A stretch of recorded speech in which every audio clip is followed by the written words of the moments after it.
आज क्लास का दूसरा पार्ट है संख्या पद्धति का।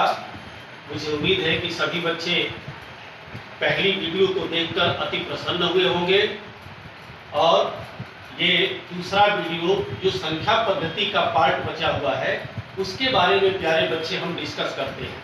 आइए तो चलते हैं कल के बाद जहाँ से बाकी था उसको शुरू करते हैं। तो सबसे पहले आता है अभाज्य संख्याएं। अभाज्य संख्या को हम रूढ़ संख्या भी बोलते हैं। रूढ़ संख्या ये पुराना परिचित भारत का नाम है कि जो रूढ़िवादी टाइप का हो, जो एकदम रिजिड हो, और आपकी भाषा में प्यारे बच्चों हम कहें तो जो बदमाश बच्चे होते हैं उस टाइप की संज्ञा इसको दी गई है। रूढ़ अंग्रेजी में प्राइम नंबर कहते हैं। अब इसकी परिभाषा क्या है?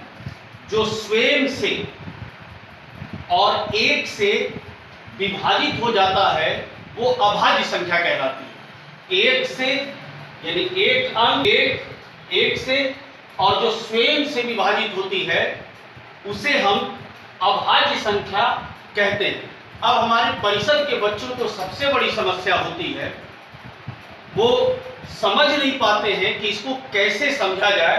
तो हम उन बच्चों के लिए अपने तरफ से उसमें रोचकता पैदा करने के लिए एक गतिविधि के माध्यम से, ताकि बच्चों में वो उत्साह पैदा हो कि हम कैसे अभाज्य संख्या को समझेंगे। तो आओ बच्चे, हम एक छोटा सा प्रयोग गतिविधि करके आपको बताते हैं अभाज्य संख्या के बारे में।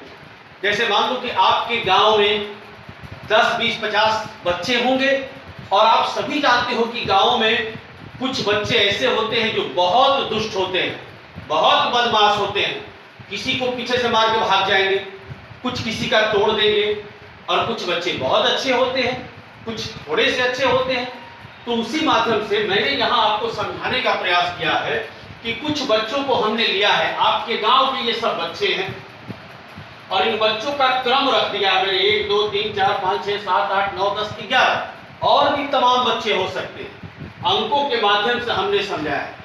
तो मान लो आपके गांव के ये सारे बच्चे हैं, तो आप इसमें देख रहे हो कि कुछ के चेहरे पर पूरी क्रूरता नजर आ रही है और बाल खड़े हुए नजर आ रहे हैं। इसका मतलब कि ये जो बच्चे हैं आपके गांव के बहुत बदमाश हैं, बहुत चुलबुली बच्चे हैं, बहुत बदतमीजी करते हैं किसी के साथ। उसी तरीके से जिन अंकों के सामने ऐसे ऐसे बच्चे रखे गए हैं वो अंक जो है क्या कहलाएगा? अभाज्य संख्या कहलाएगी। क्योंकि वो भी क्या है?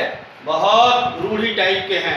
वो सिर्फ अपनी की बात मानते हैं और एक की बात मानते हैं, यानी वो स्वयं से कटेंगे और एक से कटेंगे। तो ये कितना समझना आसान है कि ये नंबर में लिखा है कि आपका 2 पर ये बाल खड़े हुए हैं साहब, तो ये आपका अभाज्य है।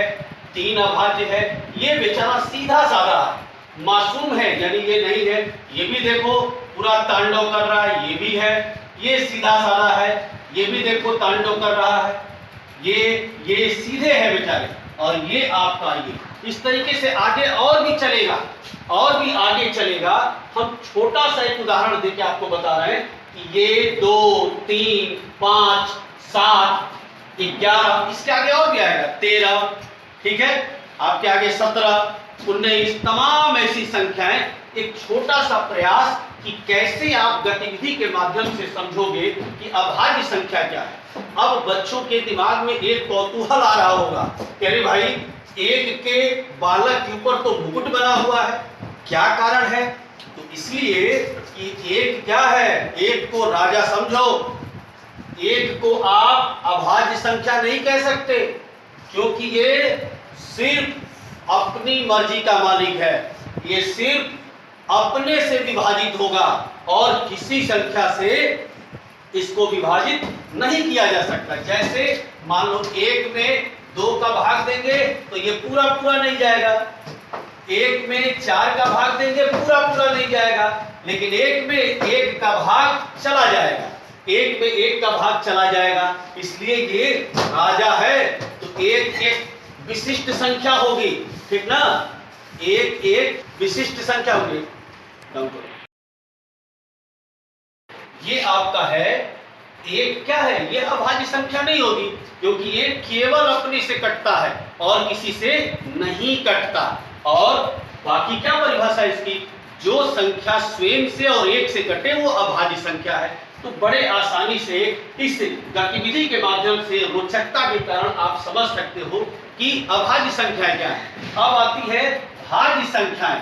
भाज्य संख्याएं मतलब कि जो अभाज्य संख्या न हो, यानी कि 2, 3, 5, 7 एंड सो ऑन छोड़ दिया जाए तो बाकी सब क्या हो जाएगा, भाज्य संख्या हो जाएगी। बिल्कुल क्लियर कट बात है। इसके बाद हम आते हैं परिमेय संख्या पर।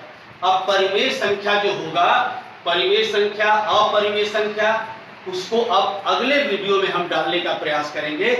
मुझे उम्मीद है कि सभी बच्चों को ये बात ठीक से समझ में आएगी।